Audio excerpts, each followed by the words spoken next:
Okay. Hi, Zachary. Can you hear us?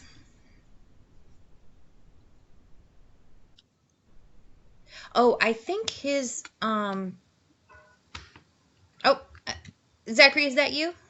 Yeah, can you hear me okay? I can. I Yep. think it's working. Your sound wasn't working last time, was it? I actually unfortunately was not here on the first guest speaker, so this is my first time attending. Oh, okay, great. Great. Someone's wasn't working. Maybe it was Hosam's, but I'm glad you're here and I'm glad you got that email figured out. Absolutely, thank you. Yeah, I thought it went through the email and not, I don't know if there's a way to link whatever comes through on web courses so that I get an email notification as well, because I was looking on my inbox on my night's email and not on web courses. That was the issue. I don't think there is, and it's really weird that UCF has the two email systems, but it does, and I don't think they can be linked. Uh, it's just a UCF thing because anything I send through the class, that's always going to be web courses email, and then anything I send to you directly would probably be Knight's edu. Gotcha, gotcha. Excellent. Now I know. Well, I appreciate that. Sure, sure. And Hossam, welcome. I don't know if Hello. Can you hi, guys hear how are me? you? Can you Um, guys? Go ahead.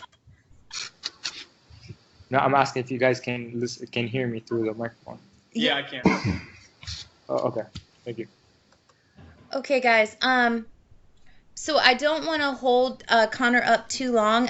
I wanted to give a few more folks time to show up if they wanted to attend live. I So can let me just one. let me just take 1 second and apologize. I don't know if you can tell, I'm not actually in my office. I'm at home and my house is missing. I kid you not, it's missing an entire wall. Like the entire exterior wall is missing right now, and the guys have been here all day working. I thought they would be long done.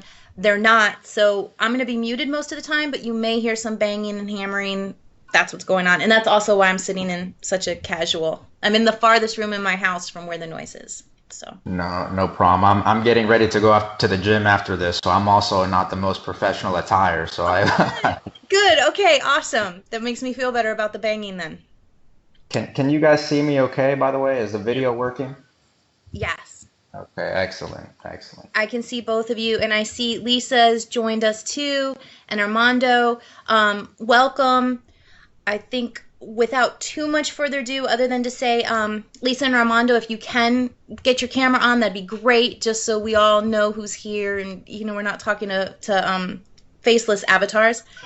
But let me go ahead and introduce Connor. Connor Timoney is one of my former students. He took property with me at UCF as a legal studies major. And Connor, what was your minor?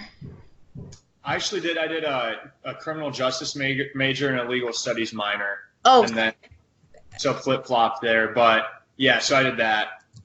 and now you are at FSU, FSU Law School. Yep. just having finished your first year and done really well. Yep. And you are working at a summer internship down in Miami. It's in Boca Raton, so about 45 minutes north of Miami. So Awesome. Okay, so the reason I asked Connor to speak to the class is because, of course, he is a UCF student, my bad, minor, not major in legal studies, but that's okay, who's gone through the law school admission process, who's gotten through a first year of law school, and who's managed to land a job for his first summer, which getting a job as a 1L rising 2L is actually a really big deal. It's not the easiest thing in the world because most employers want 2Ls rising 3Ls. So Connor's here to kind of answer your questions about the law school admission process, about being a 1L, about getting a job, and we did have a couple of questions sent to me in advance by email. But if it's okay, I'm just going to for a second turn it over to Connor to just let him talk a little bit about the things he thinks are important to share with you, and then open it up to questions from the folks who are live, and then questions that came in via email. for sure. All right. So like Professor Consuelo said, I just finished up my first year at Florida State Law School, and I was a UCF grad. And so, yeah, what I think is really important for you guys right now is that, first off, getting the application in for law school early. I remember one of the questions that was sent in through email was, when did you start the applications and when did you get them in by? I think I had a goal to get them in by Thanksgiving, the year before the fall that I started, which is pretty early. But if you think about it, getting it in earlier is the best, because if you look at it, schools have a lot more money to give out for scholarships earlier on in the process. So if you wait and you put it off and you put it off, yeah, you might still get in, but they might not have that, scholarship money available to give to you that they had to somebody that maybe applied 4 months earlier. So that's one thing that I think is really big.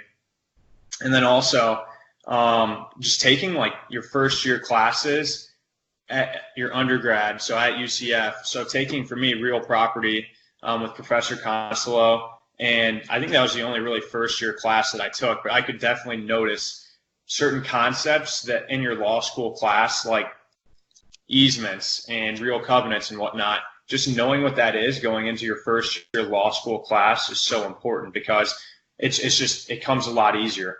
And there's so many concepts that I learned in that class that, when I read a case for the first time, I don't need to go look up what a word means, because I already knew what it was.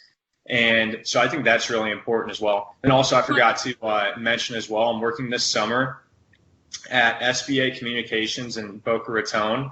It's their corporation, it's their corporate headquarters. And I'm working with the general counsel's office. We have about 40 to 50 attorneys that work at the corporate headquarters.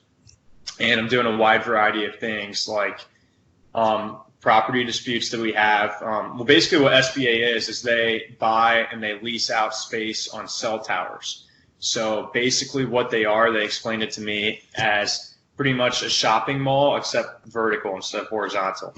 So basically they lease out space on that cell tower to Verizon, AT&T, and whatnot, and they're in 13 different countries.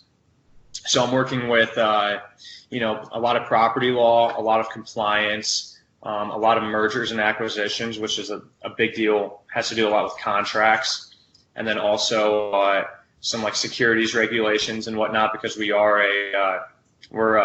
publicly traded on the NASDAQ. So that's what I'm doing this summer. It was really good for me to get after my first year.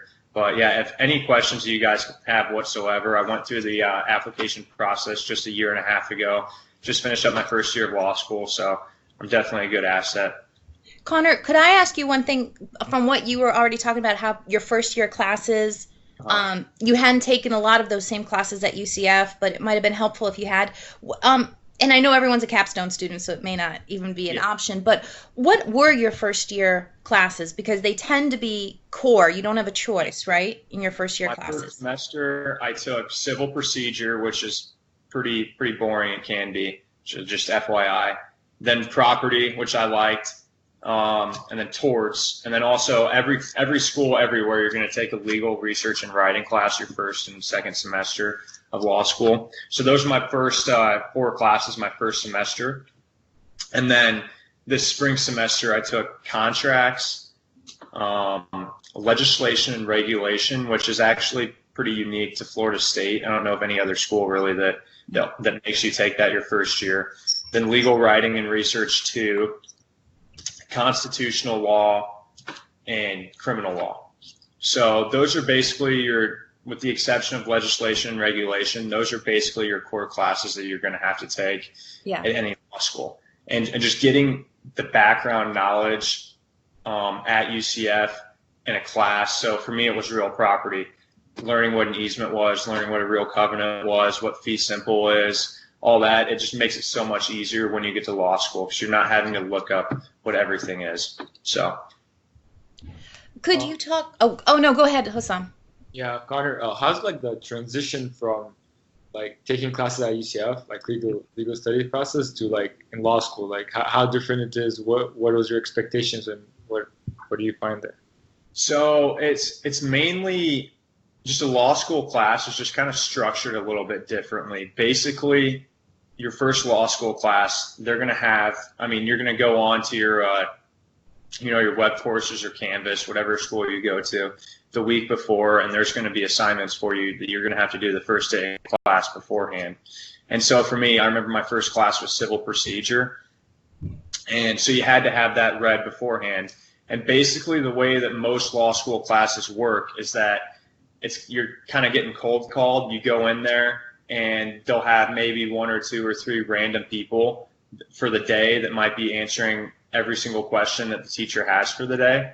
And that's a little bit different than undergrad. I think undergrad's a little bit, it's just a little bit different. It's more, they're teaching you the concepts as opposed to you're actually applying it, I feel like.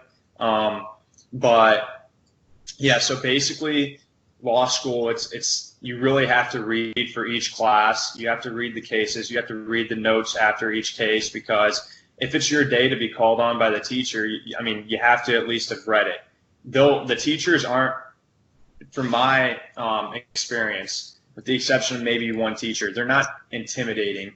They are only asking you questions really that you should know from reading the cases and whatnot. And the ones that are the questions that are a little bit more difficult, they understand that you don't know everything, because or else you could be teaching the class.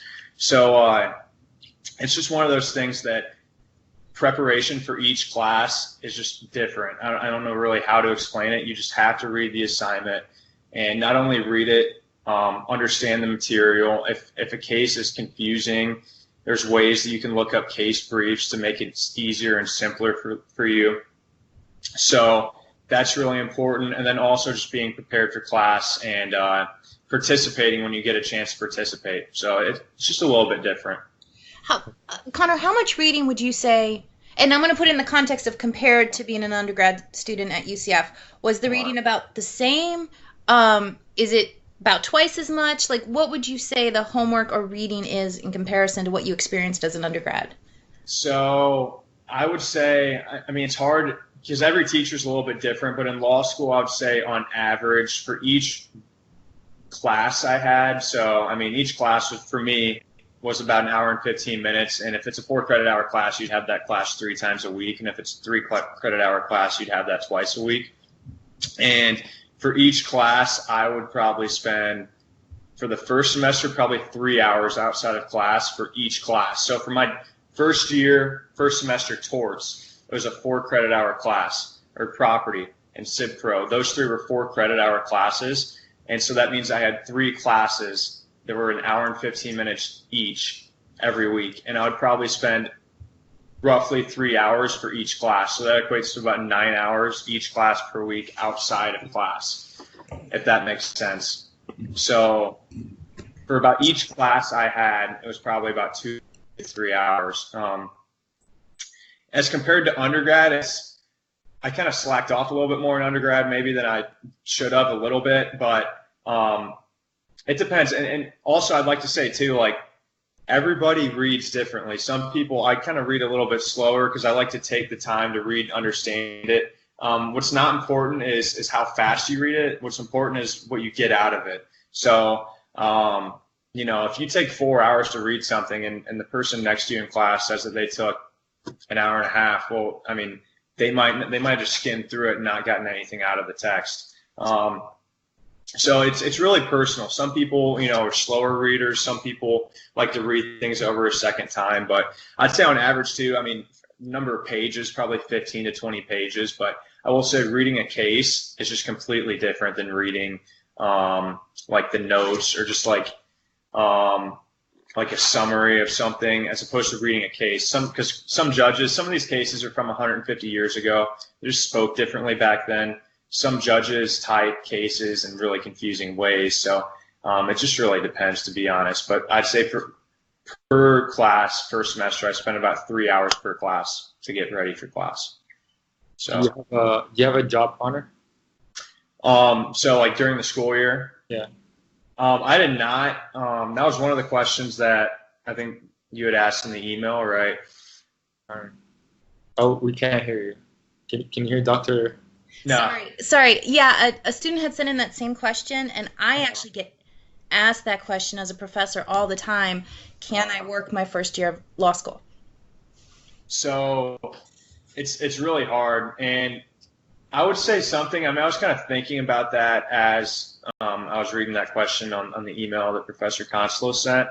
I would think maybe something that you can make your own hours, like say like if you wanted to drive for Uber or something on Friday and Saturday. There's no reason why you couldn't be able to do that, because that's something that you get to make your own hours and whatnot. And if it's a Tuesday night and you have your reading done at 7 o'clock and you want to go do that for 4 hours, then yeah.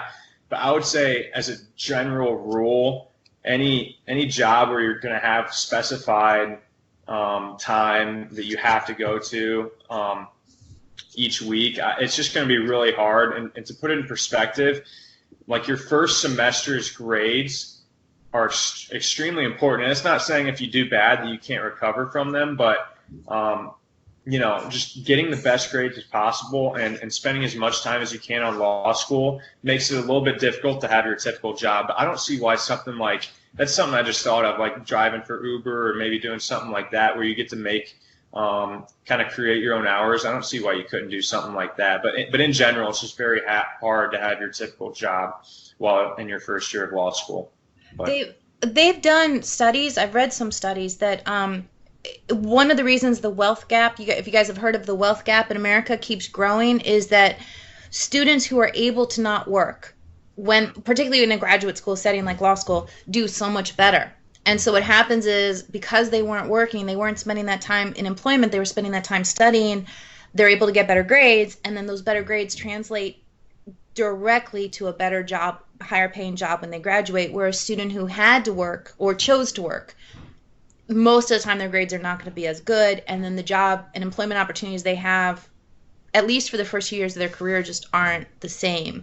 So I always tell students, if at all possible, take out student loans. It'll be worth it in the long run. Don't try to get that, $20 an hour, if you're lucky, job during law school. Just hit the books, and when you get out, if all goes well, you'll get a 6-figure offer.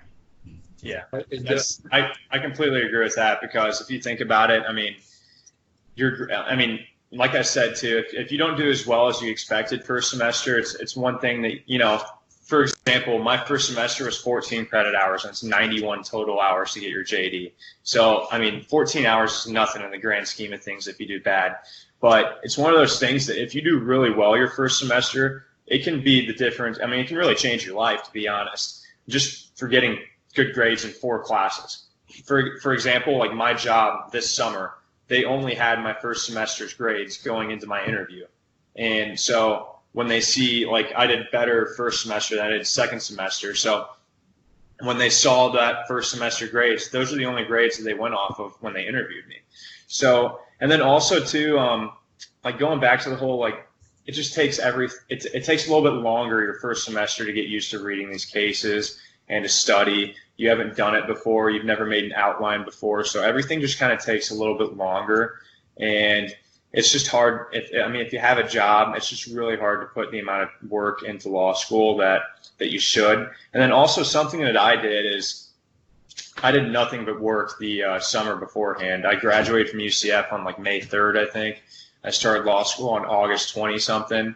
And I went, and my dad owns a bar, and I bartended for 3.5 months and just worked 5 to 6 days a week. So that's something too that, you should have you'll have a summer in between where you can really work and try to save up some money, or, if you have to, you can even, try to get a full-time job for a year or two to save up and then go back to law school, which I knew a couple people that have done that. So there's ways to get around taking out loans too. There's ways to not have to work and to be able to focus all your time on school. Yeah. You guys are specifying like the first year. I know usually in the third year you work with a law firm. I don't know if you have if you know someone who does it or who works with a law firm, but usually like you can, after you graduate, you continue with them. So is that different from the first year, or? I think you're asking like if you starting your second year, I think a lot of people start getting jobs like law related during the semester. So I'll be looking out here soon for like I'm up at Florida State, so any law firms in Tallahassee that are hiring students for the fall or spring semester to come in and work 15 hours and do some legal research for them. Jobs like that, yeah, that's really good, and that's great to have on a resume. I'm not sure if that's what you're asking, or. Yeah, but then how does it work with your school hours? Because you said it's hard to work and like to. So once you get into your second and third year, you get to choose your own classes and whatnot. So, for example, this upcoming semester, I might change up some classes, I think. But right now I don't have anything on Fridays. I don't have any classes on Fridays, and then I have one a couple days I think where I don't have anything before noon.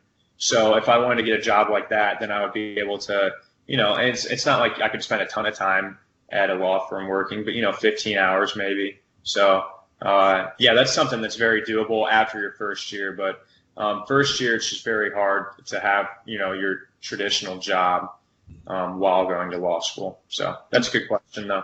I'm going to chime in on that too. I do think it makes a big difference whether it's first, second, or third year, but I would recommend waiting all the way till third year, just because your second year is when you have the opportunity to try out for moot court, try out for trial team, try to write onto a law review, write onto a journal, and if you get on any of those things, which fingers crossed everybody will, the time you have to commit to those things is as much time as a job, and so you can't really have a job on top of it. But again, those translate to really good jobs when you graduate. And not everything's based around money, but even let's say you desperately want to go work for the Department of Justice. Let's just say that's your dream.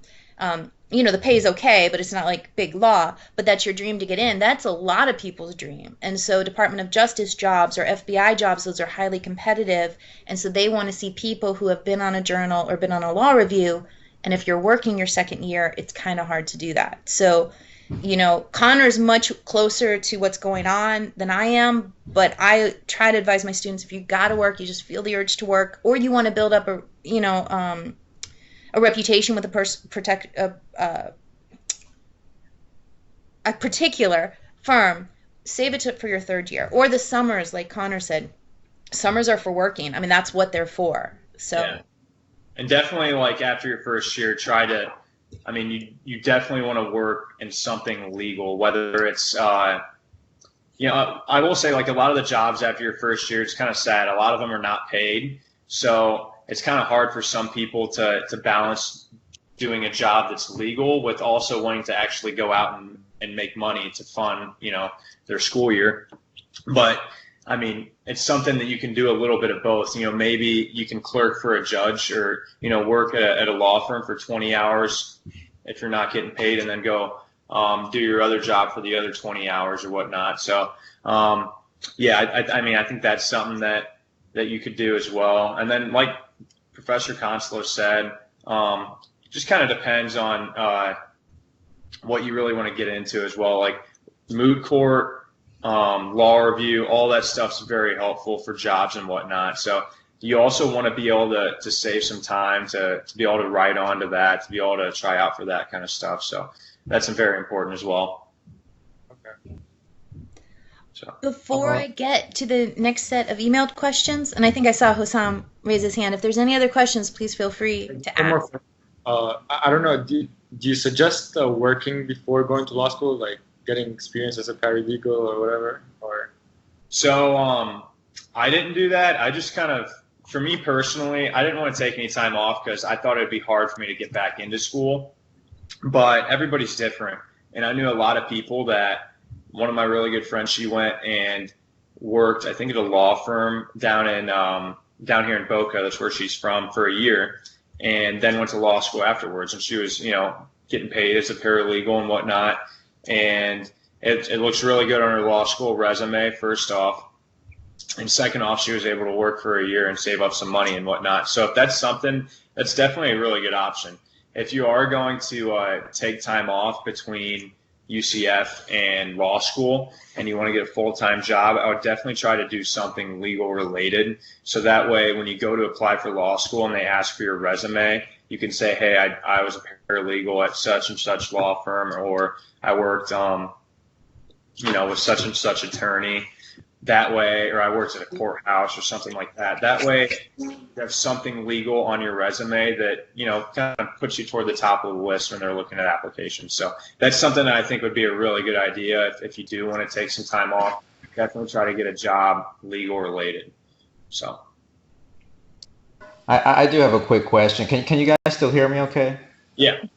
Okay, excellent. I have a question, a very specific question for you, Connor. You might not have a direct answer to it, but I thought since you're going to law school, you might have a little bit of insight on it. So I'm specifically focused on social media and how that affects the advertising of law firms. I know that a lot of law firms today are advertising using mediums like Google, but I see it being an increasing trend where a lot of law firms are now using some of these newer, younger generation social media platforms like Instagram, Facebook, and things of that nature.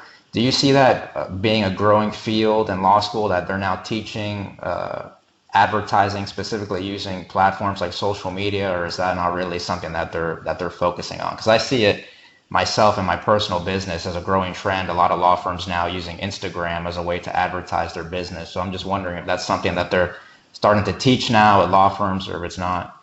Well, I mean, me personally, the radio too. You can't turn on the radio without having every other advertisement be a law firm or something like that. But so I'm not really that knowledgeable in that area, to be honest. But what I will say is that law schools in general are starting to get more and more specific to certain topics of law.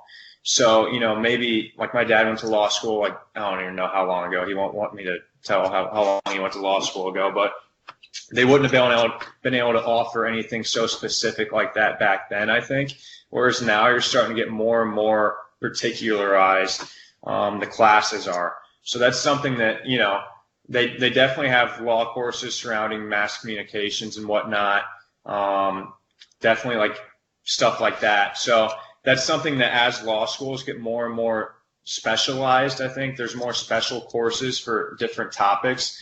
You'll definitely be able to find that. So while I'm not like that big of an expert in that area, I think that's something that, and also too, I urge you to go and all the law schools that you're interested in, go and check out what their specializations are and whatnot, and what kind of classes they offer. So, I mean, for example, if you want to go check out University of Florida or Florida State, and you can go and all their course lists are on their website, and you can go search through and see if there's anything like that, anything surrounding that topic on their website, any courses. So I urge you to do that. And then also, like, some law schools really specialize in certain areas. So, and you can find that on their website.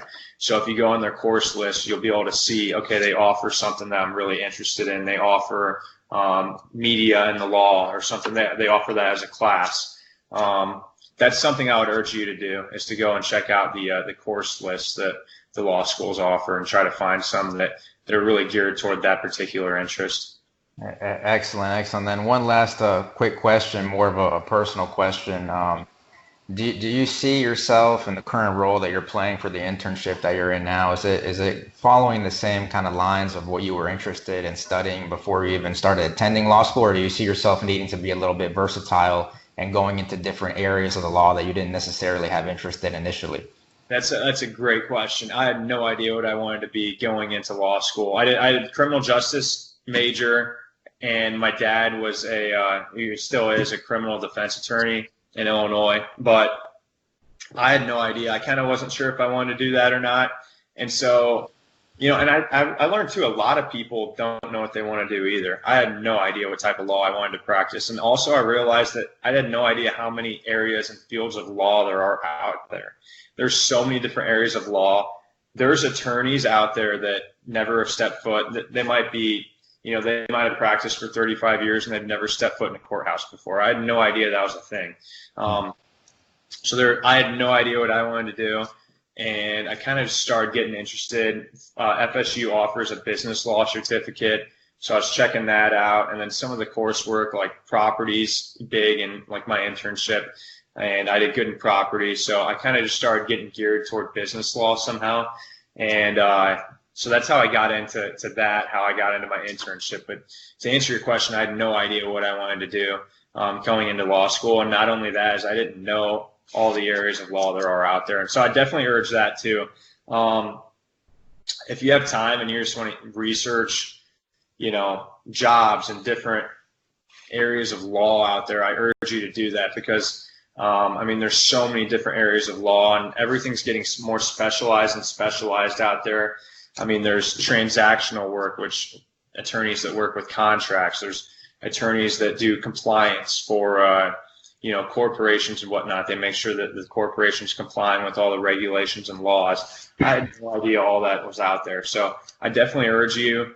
I didn't know all that was out there, but just do some research and try to figure out. And also your classes first year, I think after taking your first year classes, you'll kind of know what you're interested in and what you're not interested in.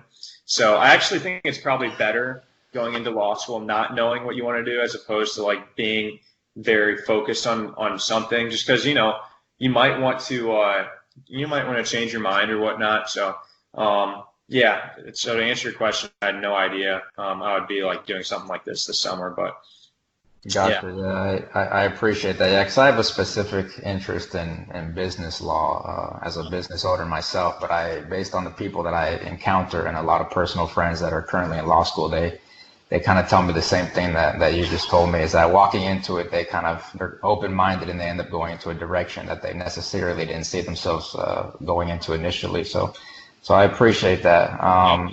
I'm not sure if anybody else has any other questions, or if you want a professor start getting into the email I'll say questions. too, you said you're interested in business law. There's so many, I mean, I didn't realize this either. Business law is humongous as well. And there's so many different specializations within, I mean, just your typical business law. There's employment law, there's contractual work, so many different things. There's business law litigation, there's antitrust, there's securities regulation. So, even something you'd think is kind of smaller like business law, there's so many different areas just within that, general term as well. So. And Zachary, Excellent. one thing you can do too, most schools, if they're really good at something, they brag about it nonstop. So you might want to just put in, top 10 business law, like a Google search, top 10 business law schools, and they'll let you know if that's their thing. The front page of the website will be decorated top 10 this, top 20 that. Yeah. So. And if they made number one on some list, like it will pop right up. So Yeah. Excellent. And actually, and I apologize to keep rambling because I know we have some other questions in here, but that leads me into one last question here. So my grades are pretty decent, but I know that they're not as best as they could be. One of the questions that I had was in regards to work experience. Going back to my interest in business law, I have a lot of concrete results in business and producing sales and things of that nature. So I'm wondering if, I guess for the lack of a better way to put it, is if that experience might be able to be kind of compensate for the lack of grades, if that makes sense. Yeah, so when you go to apply for law schools and whatnot, the top two things they look for is LSAT scores and grades, to be honest. But you also do submit your resume. Every law school application I did, they asked for a resume. And that's something that if you're on the edge for a school, if you're on maybe the bottom edge of getting into a school that you want to get into, and you got a really good resume that's got some good work experience and whatnot, that's something that could set you over the edge. But, maybe if like the grades aren't exactly the level that you want them to be for a certain school, then my advice is definitely work on your resume, because if you got some good work experience, that can definitely help you out. But I'll just focus as hard as you can on that LSAT. I don't know if you've taken it yet, but work on it. If you don't get, the score you wanted the first time, take it again. Use a prep course to help you get a better grade. Do whatever you can to get as high of a score on that test as possible. And to be honest, the LSAT's kind of a test that I don't think it's really useful for law school at all, but it's one of those, they look at it. It's like the ACT. Whether or not the ACT was a good test or not, they look at it, or the SAT. So I would really focus on that resume, make sure that looks really good, because with work experience, it can definitely help you out, but then definitely just put all your effort and energy into that LSAT. So. Gotcha. I appreciate that. Yeah, my grades are fine these past several semesters, but I know that my first semesters at UCF is when the business was taking off, so I didn't do as best as I could. So I was hoping that maybe they could see that through the resume, that I was, the grades weren't the best, but I was working on building a business of my own and some concrete results to show for that. But anyway, I appreciate that. You can throw in your essay too, because a lot of applications require essays. So that's something you can definitely throw in there as well, that you're a business owner and whatnot. So. Absolutely. Connor, I want to ask you, what LSAT prep did you take? Because every time someone comes, they tell us about a new like LSAT prep, and So I did. So I did Kaplan online, and it definitely helped me out for sure. They give you, I mean, they got the big book that they give you, and then basically what I did was it was a live class online. So basically, like what we're doing right now, and it was once a week for I don't know how many, 10 weeks maybe, leading up to the LSAT. And I mean, it's just the best way to prepare because these people are like experts in the LSAT. It's their job. It's unbelievable. They're like logic experts. I don't get it, but they answer any and all of your questions. They have certain techniques to help you take the test, and you just get so much more information. Oh, and also you have like tons of practice tests that you can take with all the answers that you can grade yourself. And these people just have methods to the madness that you would not be able to learn on your own. So I definitely recommend it. It's one of those things that a lot of the classes are very expensive. They might be over $1,000, but it's the best investment you'll ever take in your life because let's say that, you know, you're at a 155 on the LSAT or whatnot, and you haven't taken a practice or a prep course or anything. And, you know, you take a prep course and you go from a 155 to a 160. That's only like maybe 10 more questions that you got right as opposed to wrong.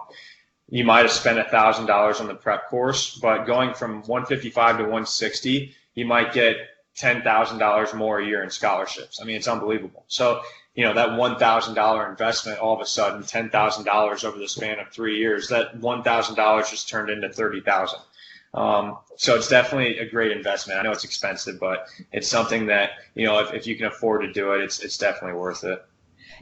Zachary might appreciate this since he started a business, but a lot of people say you have to spend money to make money. And I know sometimes people say that to justify reckless spending, but I agree that prepping for the LSAT is money that's going to pay off for sure. So you guys don't recommend taking free prep courses? 3? Free. Oh, well, Khan is really good. Connor, our last guest speaker, was an admissions officer, and he recommended using Khan Academy. Khan Academy is, I don't know if you've heard of it, it's a pretty well-established free online academic center that started like at K through 12 and then moved into college courses, and they just launched a free LSAT. He said it was really good. I haven't had any students who have done it yet, though. Connor, do you know anyone who has? I haven't either, no. And I mean, if it's good, I would look up reviews or whatnot on it. I can't really speak for that, but I can just speak for the course that I took. That I mean, without it, I can guarantee you I wouldn't have gotten into Florida State. So, yeah, I mean, I would definitely just doing something. If that's something that you know, if maybe you can't do the Kaplan or whoever else, I don't know who else offers it, but if you can't do that, then definitely do the free one. I mean, it's definitely better than, you know, trying to teach yourself, I'm sure. Yeah. So doing whatever you can to prepare for the LSAT. It's just all the time and effort and money that you spend on preparing for the LSAT, it will 100% pay off. So I don't think you can underestimate the importance of the LSAT. If you have great grades, then the LSAT can get you into a top school. If you have mediocre grades, the LSAT can get you over that hump into a very, very good school. So, and then it comes with all the scholarship money that Connor was talking about. I mean, it really does matter quite a bit. They rely on this LSAT so much, a lot more than they really should. I agree with you. Yeah. To be honest, it's a logic test, and I mean, I don't know. It's just not. Maybe it doesn't measure how well you're going to do in law school the best. It probably doesn't. So if you don't do great on it, don't feel like, oh, I'm not going to do well in law school. I agree with Connor. Yeah. I don't know why this test is like the be all and end all, but it is. It's at least as important as the SAT was for getting into college. I think it's actually even more emphasized than the SAT was for getting into college. Yeah, I agree with that 100%. Well, if it's okay, I'm going to read a question that came in online, different from the ones I already sent you, Connor. So Brianna asked, it's kind of a two-part question. Do you think interning during undergrad, and this is assuming you did intern, is beneficial or helpful to the material you then learn in law school? I guess it's the same question, really. So did you intern, and how did it benefit you? So I think interning in undergrad, I actually did an internship at the Orange County Drug Court downtown at the courthouse. And It helped me in so many ways just to put on my resume because first off, you're working for, I don't know if you guys know what drug court is, but basically instead of prosecuting drug addictive offenders that, a lot of them don't have any money or anything, they send them to drug court and they basically try to rehabilitate them.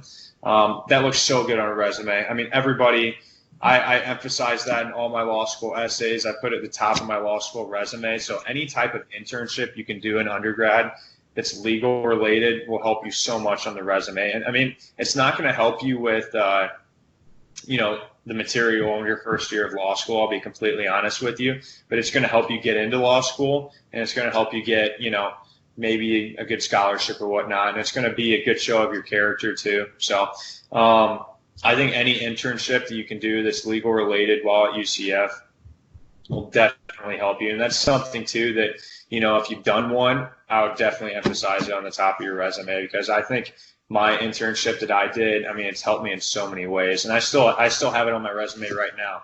So when I go to apply for jobs for second year summer, I'll have it on my resume that I worked summer 2017 at the Orange County Drug Court. So it's definitely something that will help you get into law school, in my opinion.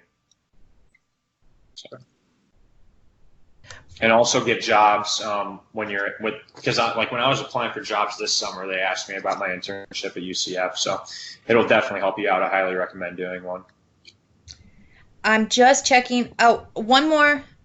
Armando, who's on with us, I think is having trouble with his speaker, so he actually emailed me questions for you. Sure. It's a series of questions. What has been your most challenging class so far, and why? So for me personally, most challenging class was constitutional law, and that's because I just wasn't, I don't know, didn't really see eye to eye with my teacher, I guess. He's one of those teachers that kind of just mumbled on a lot. A shame. What's up? That's a shame, because con law could be so fascinating, but yeah, and I think con law too. I think most law schools require that you take con law 2 as well, which that's a little bit more like interesting than con law 1. Con law 1's a ton of really interesting, weird, kind of out there concepts that are hard to comprehend a little bit. But con law 2, they get into more like, First Amendment rights, Second Amendment rights, Third Amendment, Fourth Amendment, all that stuff. Whereas, I don't know, con law 1 to me was really challenging. But at the same time, your hardest class is going to be, it might be because of the teacher, maybe because of the material, but everyone's hardest class is different. I don't know how to explain it, but, some people thought property was really hard. I thought property came to me pretty easily. Some people thought Civ Pro was really hard because it's kind of a boring dual class. I thought it was decently hard, but, not as hard as some other people thought, whereas I thought con law was really difficult, and other people thought it wasn't that hard. So it's really personal to yourself. It depends on what you're interested in. Depends on, a lot of different factors, how well your teacher is. I don't know, a lot of different things. So my hardest class was con law to me, but it's definitely a personal thing. You might think something else is a lot harder than con law. So. His next question is, what is unique about the character or ambiance at FSU? So we're definitely a smaller law school, with the exception of my class. I think before my incoming 2018 class, I think there's only 500 some students, which a lot of other law schools, I'm not sure about all of them, but that's on the smaller side, I would say. FSU, I like, if you're really into like public interest law or government or politics, I mean, Tallahassee's the place to be for Florida. I mean, right. And also literally the Florida Supreme Court is catty corner from the law school. So that's definitely like another really cool opportunity. And then also I'd say with Florida State, it's actually like pretty tight-knit community. Like I said, we're a little bit smaller. We have, every law school has a student bar association, which is like pretty much the social arm of the law school. And we have something going on every Thursday with the exception of finals week, whether it's, something like on the courtyard that we have, or whether it's a social at a bar or something, or whether it's something along those lines. We pretty much have something going on once a week. So it's definitely a tight-knit law school, I'd say. And it's also, like I said, if you want to get into that governmental law, that administrative law, public interest law, Tallahassee's the place to be. So, Thank you. That was a very good comprehensive answer. A good plug for FSU too. yeah.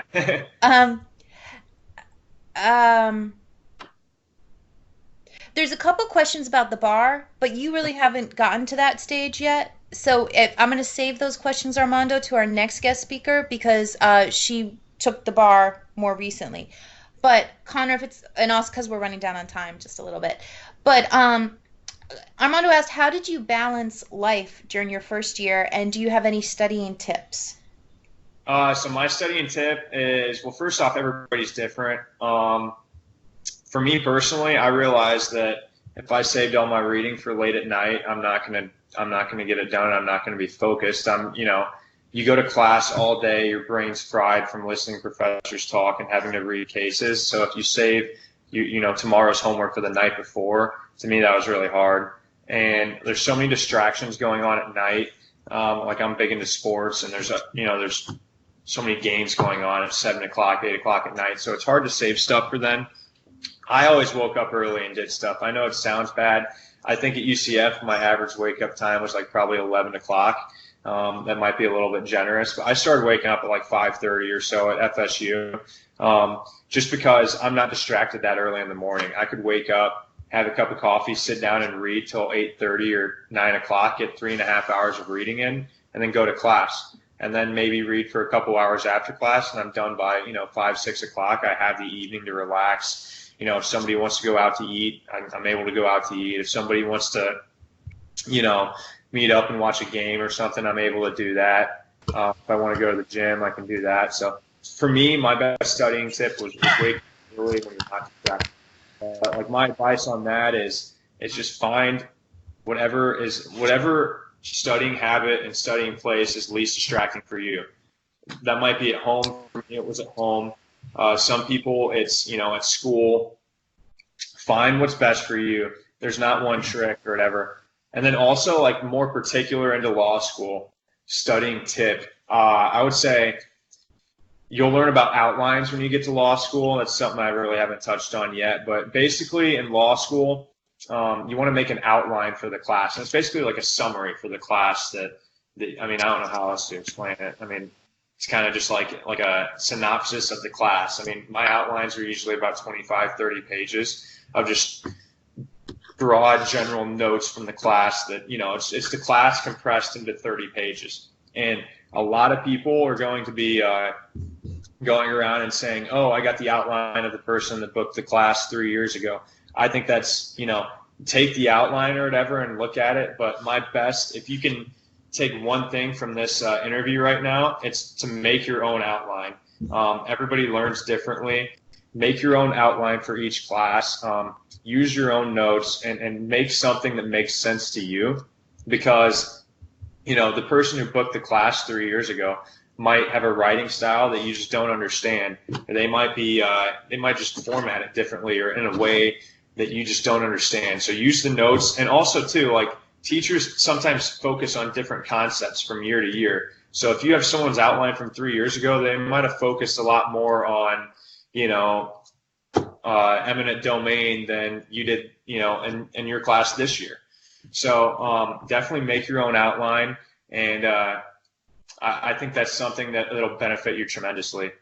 So I think that's great advice. I'm gonna add something. Just be true to yourself in all parts of the studying. Creating your outline, your reading style, your study style. Don't do what everyone else is doing, because you have to fit it to yourself. I agree with Connor 100%. And about the pitfalls of borrowing someone else's outline. I would never borrow an outline. Yeah, if someone offers you an outline, like you look can look at it. Don't rely on it. Yeah. Or maybe if you're having trouble making your own outline and you just need to see how one looks, check out someone else's outline. But just definitely, I'd make your own no matter what. Definitely make your own, so that way that you know the class. And also, making your own outline is you're studying while doing it. That's the best way to study, is making your outline. That's pretty much how you memorize everything. That's how you get familiar with the topic, is making the outline itself. So I would definitely recommend that. Well, Connor, thank you so much. This was Uh-huh. really great information. Really, really appreciate your time. Um, I don't think there's any more questions coming in. We're getting a little low on time, but we're good. Gotcha. All right. All right. Thanks, Connor. Really appreciate it. And Thank thank you you for guys having for me. attending live. And to Lisa, I think she got off. Thank you for attending live. Yep, thanks for having me, and best of luck to all you guys. So appreciate it. Thank you so much. I appreciate it. Good night, everybody. Good night. All right. Hey, Zach, you were in my class last semester, right? Oh, shit.